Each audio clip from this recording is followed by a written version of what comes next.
तो फाइनली ढूंढ लिया आपने। हाँ, मुझे उम्मीद थी आप ढूंढ लोगे। आज की इस वीडियो के अंदर मैं आपको बताऊंगा क्लास 8 विज्ञान, और इसके हम महत्वपूर्ण प्रश्न उत्तर कर रहे हैं 2020-21 में जो एग्जाम्स होंगे आपके, उनके लिए ये इंपॉर्टेंट क्वेश्चंस होने वाले हैं। और ये इंपॉर्टेंट क्वेश्चन होंगे सिर्फ और सिर्फ हरियाणा वाले विद्यार्थियों के लिए। बाकी बोर्ड्स के स्टूडेंट्स का भी सिलेबस का मेरे को नहीं पता, आइडिया नहीं है, बट हरियाणा वालों का कुछ सिलेबस कम किया गया है और उसी के हिसाब से मैंने आपके प्रश्न उत्तरों को सेट कर दिया है जो पिछले सालों में कुछ आए हुए हैं, पेपर्स देखे मैंने, और उसके अलावा जिनके आने के चांसेस बहुत ज़्यादा हैं वो सारे क्वेश्चंस मैंने ऐड कर दिए हैं। और ये जो आर्टिकल है इसका लिंक नीचे डिस्क्रिप्शन में मिलेगा, आप चाहो तो जाकर पढ़ भी सकते हो। और इसकी बाकी वीडियोज आएंगी क्योंकि काफ़ी सारे मैंने चैप्टर वाइज लगा रखा है सब कुछ, तो काफ़ी सारी वीडियोज बनेंगी। ऐसा नहीं है एक वीडियो में सारे पाठों के प्रश्न उत्तर बता दूंगा मैं आपको, और डायग्राम्स की वीडियो अलग से बना दूंगा, मतलब इंपॉर्टेंट डायग्राम्स जो आपकी इस बुक से आ सकते हैं वो बता दूंगा मैं आपको अलग से। डिस्क्रिप्शन में लिंक चेक कर लेना, प्लेलिस्ट का लिंक भी दे रखा है मैंने, वहाँ पे भी बहुत सारी जानकारी आपको मिल जाएगी। अगर किसी पार्ट में आपको डाउट है कि हाँ सर हमें ये समझ में नहीं आया है, तो आप जो है उस प्लेलिस्ट में जाके पार्ट को भी समझ सकते हो, उसके प्रश्न उत्तर भी करा रखे, सब कुछ है बहुत ही इंटरेस्टिंग वे में। चलो अभी शुरू करते हैं। मैं हूँ अजय और आप देख रहे हैं CCL क्लास। अब यहाँ पे हमारे पास पहला पार्ट आता है, पार्ट 1, यानी कि फसल वाला पार्ट है जो। तो इसमें देखो पहला जो पार्ट का नाम है फसल क्या है, ये तो पता ही होना चाहिए सबको कि फसल होती क्या है, उसके बिना आप पार्ट को समझ ही नहीं सकते। तो किसी भी मतलब पौधों को लाइनों में उगाना, एक पंक्ति में उगाना, उसको हम फसल कहते हैं। एक तरीके या फिर बोले तो एक तरीके की का जो बीज है वो बहुत बड़े इलाके में उगा देना, उसको भी फसल कहते हैं। अब यहाँ पे देखो, यहाँ पे हमें जो है फसल, दो प्रकार की फसलें पड़ी थी अपने पाठ के अंदर, एक खरीफ की फसल, एक रबी की फसल। तो इन्होंने हमसे पूछा है स्पष्ट कीजिए कि खरीफ फसल रबी फसल से किस प्रकार अलग है, मतलब भिन्न है। तो यहाँ पे मैंने आपको एक ट्रिक भी बताई थी जब पार्ट समझा रहा था मैं आपको। अगर वीडियो समझ के आए हो तो अच्छी बात है, नहीं समझी तो कोई बात नहीं है, टेंशन मत लो, यहाँ पे पूरा डिटेल में कराएंगे हम आपको। अब यहाँ पे जो है खरीफ की फसल मैंने ट्रिक बताई थी कि रबी याद रख लो या फिर खरीफ। एक क्या होता है, एक जो फसल है वो हमारी गर्मियों में उगती है, एक सर्दियों में उगती है, बस इतना ही फर्क है। अब आपको एक का पता लग गया, दूसरी ऑटोमेटिकली दूसरे सीजन में उगेगी। अब दो तरीके से याद रख सकते हो, या तो रैसे याद रख लो रजाई, ठीक है, रैसे क्या याद रखोगे, रजाई, यानी सर्दियों का सीजन है, सर्दियों में उगाई जाएगी फसल। इन्होंने लिख भी रखा है शीत ऋतु में उगाई जाने वाली फसलों को हम रबी फसल कहते हैं, जैसे गेहूं, मक्का, चना, सरसों इत्यादि। आप में से ज्यादातर जो विद्यार्थी है वो गांव के आसपास से होंगे, गांव में रहते होंगे, तो आपको पता होगा कि मतलब सर्दियों में कौन कौन सी फसलें हैं जो आपको देखने को मिलती है, उनका बता देना बस। उसके बाद खरीफ की फसल, ये रजाई याद नहीं रहेगी, खरीफ से याद रख लेना, खराब हो जाएगी फसल। और खराब आपका खाना कब खराब होता है, गर्मियों में। तो ये फसल कब उगती है, गर्मियों में उगती है। वे फसलें जिन्हें वर्षा ऋतु में बोया जाता है। भारत में वर्षा ऋतु सामान्यतः जून से लेकर सितंबर तक होती है। धान, सोयाबीन, मक्का, कपास, मूंगफली, ये सारी फसलें कौन सी होती है, खरीफ की फसलें। तो उम्मीद है समझ में आया होगा, और ये प्रश्न बहुत बार आया हुआ है एग्जाम्स में। सो ये जो है मैंने मोस्ट इंपोर्टेंट लगा दिया इसके ऊपर कि हाँ भाई बहुत ज्यादा काम का प्रश्न है ये। अगला प्रश्न देखो, उर्वरक और खाद के बीच में अंतर स्पष्ट करना है हमको। उर्वरक क्या होते हैं, खाद क्या होते हैं। अब उर्वरक जो है सीधी सी बात यह है कि ये एक अकार्बनिक लवण होता है और फैक्ट्रियों में बनता है ये।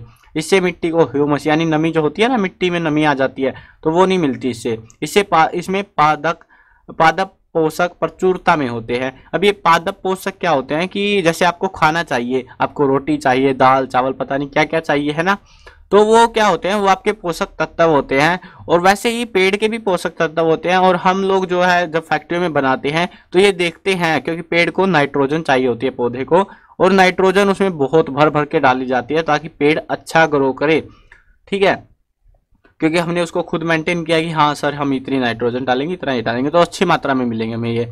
लेकिन खाद में ऐसा नहीं होता। खाद जो है मतलब गाय भैंस का गोबर जो होता है, अपशिष्ट, पौधों के अवशेष पदार्थ, मानव अपशिष्ट, तो ये सारा खाद के अंदर आता है। इनको हम खाद बोलते हैं, प्राकृतिक पदार्थ होता है। इसको खेतों में बनाई जाती है, खेतों में डाल देते हैं हम गोबर को। इसमें मिट्टी को प्रचुर मात्रा में ह्यूमस प्राप्त होता है, क्योंकि जो अपशिष्ट पदार्थ है तो उनमें से पानी निकलता है, पानी के साथ में बाहर निकलते हैं वो शरीर से, तो उसमें नमी होती है, इनमें नमी नहीं होती। अगर नमी हो गई तो ये खराब भी हो जाएंगे। वैसे इसमें पादप पोषक अपेक्षाकृत कम मात्रा में होते हैं। क्यों कम मात्रा में होते, क्योंकि हमने इसको बनाया नहीं है खुद, मतलब ये चीजें हमें इतनी इतनी नहीं डाली ऐसे करके, ये अपने आप बना है शरीर से। तो इसमें कम ज्यादा हो सकता है कुछ भी। अगला प्रश्न देखो, सिंचाई किसे कहते हैं? जल संरक्षित करने वाली सिंचाई की दो विधियों का वर्णन कीजिए। ये क्वेश्चन कभी कभी आया है, बट हाँ मैंने ऐड किया है क्योंकि आने के चांसेस हैं इस साल में आपके। ज्यादा क्वेश्चन मैंने नहीं लिख रखे, ऐसा सोचोगे आप लोग कि भाई इस सर ने तो पार्ट के भर दिए, जो जो पर्सन दिखे वो सारे भर दिया, ऐसा नहीं है। 3-4 पर्सन दे रखे मैंने एक पार्ट से, ज्यादा ऐड नहीं किए मैंने, और उनमें से आपको देखने को मिल जाएगा जब आप इनको तैयार करोगे, प्रिपेयर करोगे एग्जाम के लिए, तो 60-70% आपको इन्हीं में से देखने को मिल जाएगा आपका पेपर। अब यहाँ पे देखो, सिंचाई किसे कहते हैं? खेत में हम जो है पेड़ पौधे उगाते हैं तो उसमें हम पानी डालते हैं, तो उस पानी डालने की जो प्रक्रिया होती है, जल देने की प्रक्रिया, उसको हम सिंचाई कहते हैं। अब सिंचाई के दो विधियां ऐसी है, एक छिड़काव तंत्र है, एक ड्रिप तंत्र है। दोनों में फर्क क्या है? ये दोनों तंत्र वहां पे इस्तेमाल होते हैं जहां पे पानी की कमी होती है। अब हरियाणा के विद्यार्थी हो आप तो यार, अब हरियाणा वाले हैं उनको पता होगा कि हरियाणा में पानी की कमी नहीं है, बहुत मतलब एक आध इलाका है, लेकिन ज्यादातर इलाके में आपको ट्यूबवेल देखने को मिल जाते हैं। तो हरियाणा में छिड़काव तंत्र, ड्रिप तंत्र, कोई भी तंत्र नहीं चलता, अपना ही जादू मंत्र चलाते हैं यहाँ पे लोग। और यहाँ पे छिड़काव तंत्र क्या होता है? जैसे फव्वारे देखे होंगे, राजस्थान में कभी घूमने गए हो अपने माता पिता के साथ, तो आपने देखा होगा कि जो छिड़काव तंत्र है, मतलब फव्वारे चलते हैं, पानी की पाइपें बिछा दी जाती है खेत में और उनमें से फव्वारे चलते रहते हैं, उसको हम बोलते हैं छिड़काव तंत्र। ड्रिप तंत्र में क्या होता है? इसमें जो है इतना पानी भी नहीं होता हमारे पास कि हम उसको ऐसे ही व्यर्थ कर सके, छिड़क सके खेत में, तो हम जो है पेड़, जहाँ पे पेड़ उगा रखे, पौधे उगा रखे हैं, सिर्फ उन्हीं के ऊपर बूंद बूंद करके पानी गिरता रहता है, तो ये होता है हमारा ड्रिप तंत्र। अब लास्ट क्वेश्चन है इस चैप्टर का, वो है खरपतवार क्या होती है भाई? अब ये खरपतवार और बता दो हमको। ये आपने फसल उगाई, फसल का पता है ना, मतलब एक प्रकार की जो पौधे हैं बहुत सारे उगाए, तो उनके साथ में आपने वो पौधे भी उगाते हैं जिनके आपको जरूरत नहीं है, जिनके आपने बीज डाले तक नहीं है खेत में, तो उन पौधों को हम बोलते हैं खरपतवार। इनको हटाना पड़ता है, नहीं तो ये फसल की वृद्धि को रोक देते हैं। और कुछ जो है खरपतवार ऐसे होते हैं जो जहरीले होते हैं, आपको या फिर जानवरों को मार भी सकते हैं। अगला प्रश्न देखो, प्रश्न बोल रहा हूँ, अगला पाठ देखो आप, पाठ 2, महत्वपूर्ण प्रश्न उत्तर पाठ 2 के हैं। पहला जो प्रश्न है वह सूक्ष्म जीव के मुख्य वर्ग कौन कौन से हैं? अब ये क्वेश्चन बहुत बार आया हुआ है और आपको मेरे हिसाब से इसको तैयार करना चाहिए, सबसे इंपॉर्टेंट क्वेश्चन है ये इस चैप्टर का। हालांकि मैं लिखना भूल गया इसमें साइड में कि मोस्ट इंपॉर्टेंट है भाई ये भी, लेकिन हाँ याद रख लेना, बहुत बार आया हुआ ये। तो इसमें क्या है, इसमें आपको 4 वर्ग बताने हैं सूक्ष्म जीव के, जीवाणु, कवक, प्रोटोजोआ, शैवाल। आसान है ना? अब क्या करेंगे, पेपर में आपको ऐसा सिंपल पूछेंगे, 1 या 2 नंबर में देंगे, तो आपको बस ये 4 नाम बताने हैं, लेकिन कई बार क्या करते हैं 3 नंबर में दे देते हैं इसको, तो 3 नंबर में आपको क्या करना है, इसके उदाहरण बता देना बस। वैसे मेरे को नहीं लगता याद रहेंगे आपको उदाहरण, बट हाँ कोशिश कर लेना, अगर याद रहे तो अच्छी बात है।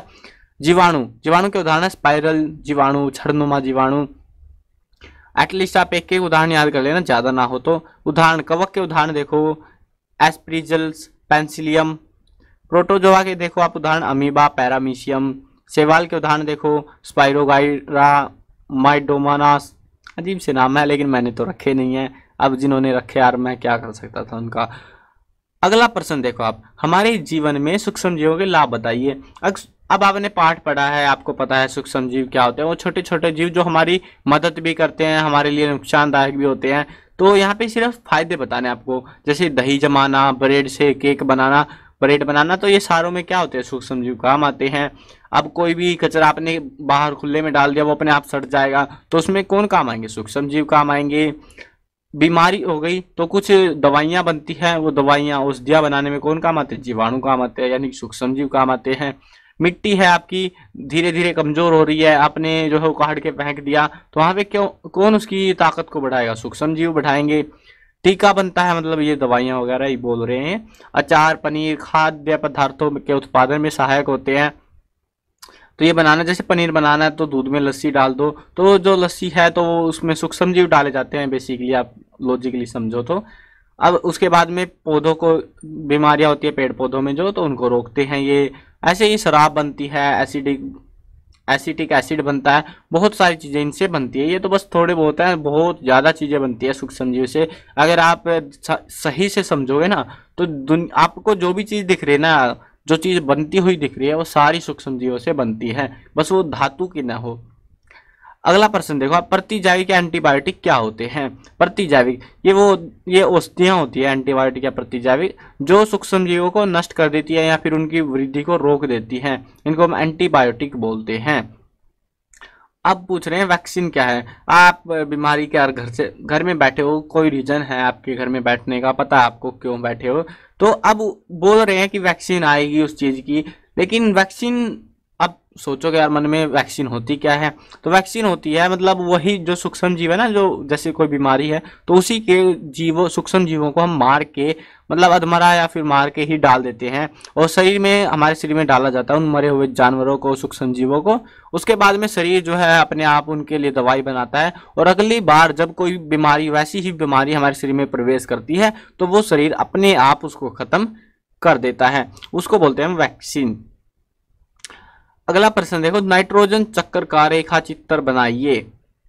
ये प्रश्न आने के चांसेस है, इंपॉर्टेंट डायग्राम है ये आपका इस चैप्टर में से। वैसे एक ही डायग्राम है बट हाँ ये इंपॉर्टेंट है, बहुत आसान होता है ये, तो पता नहीं क्या क्या बना रखा है इन्होंने। सिंपल सी बात देखो आप, वायुमंडल के अंदर नाइट्रोजन है, ठीक है, वो नाइट्रोजन तड़ित द्वारा यानी बिजली जो कड़कती है या फिर कैसे भी बारिश हुई, कुछ भी हुआ, वो नीचे आ गई धरती तक। अब मिट्टी में गिरने के बाद पेड़ पौधों को नाइट्रोजन चाहिए होती है, पेड़ पौधों के द्वारा उसका अवशोषण हो जाता है। अब वो पेड़ पौधे हैं, अब वो तो बचे नहीं, उनको जानवर खा गए या फिर आप लोग खा गए, पता नहीं, तो आपने फिर जो है बाहर निकाल दिया अपशिष्ट पदार्थ के रूप में, फिर कहाँ गया वो? मिट्टी में गया। अब ये जो मिट्टी थी, इस मिट्टी के दो काम हो सकते हैं, या तो पेड़ पौधे दोबारा सोख लेंगे या फिर वो मिट्टी सूख जाएगी और जो नाइट्रोजन है वो वायुमंडल में वापस जाएगी, वायुमंडल से नीचे आएगी। ऐसी प्रक्रिया चलती रहती है। आप अपने पास से भी इसको थोड़ा सा डेवलप कर सकते हो, अगर आपको ऐसे मतलब ये तीर वीर याद नहीं रहते ना, तो आप इनको अपने पास से जैसे जैसे मैंने प्रक्रिया बताई है वैसे उस हिसाब से भी कर सकते हो। अब अगला देखो, विषाणु क्या होते हैं? विषाणु ये भी मतलब जिनको हम वायरस बोलते हैं, ठीक है, उनको हम विषाणु बोलते हैं हिंदी में। जैसे कोरोना वायरस चल रहा है, विषाणु भी एक तरह का सूक्ष्म जीव होता है। ये ऐसे जानवर होते हैं, मतलब सूक्ष्म जीव होते हैं जो शरीर से बाहर जाते ही मर जाते हैं, या फिर मरते तो नहीं है लॉजिकली, लेकिन हाँ अगर बाहर पड़े रहेंगे तो ये कुछ कर भी नहीं सकते, ना चल सकते, कुछ नहीं। लेकिन जैसे ही शरीर में दोबारा प्रवेश करते हैं या फिर शरीर के अंदर एंट्री लेते हैं, तभी इनके अंदर जान आ जाती है और ये फिर से हमला, मतलब ताकतवर हो जाते हैं, योद्धा आपके शरीर को मारने में तुल जाते हैं, जैसे कोरोना वायरस वगैरह हो गया। अगला प्रश्न, अगला पार्ट देखो, तीसरा पार्ट आपका सिलेबस में से हटाया गया है और ये जो है लास्ट का पार्ट है। इसके बाद में, क्योंकि मेरे को पता है यार आप ज्यादा लंबी वीडियो देख नहीं पाओगे, बोर हो जाओगे, तो मैंने क्या किया, 3-3 पार्ट हो गए, प्रश्न उत्तर एक वीडियो में करा रखे हैं, कहीं सारे पार्ट बना देंगे हम, कोई दिक्कत नहीं है, बट हाँ आपको बोर नहीं करना हमको। अब पार्ट 4 देखो, और इसमें जो है ये लॉजिकल क्वेश्चन और काफी इंपॉर्टेंट क्वेश्चन है ये। एल्यूमिनियम की पन्नी का उपयोग खाद्य सामग्री को लपेटने में क्यों किया जाता है?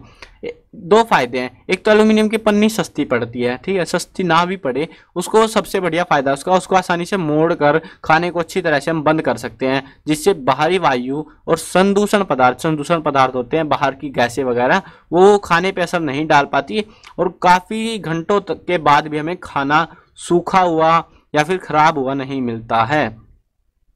अब एल्यूमिनियम की पन्नी का उपयोग हर जगह नहीं कर सकते हम, वो आगे हम देखेंगे। तो ये क्वेश्चन है कि क्या आप नींबू के अचार को एल्यूमिनियम के पात्रों में रख सकते हैं? स्पष्ट कीजिए।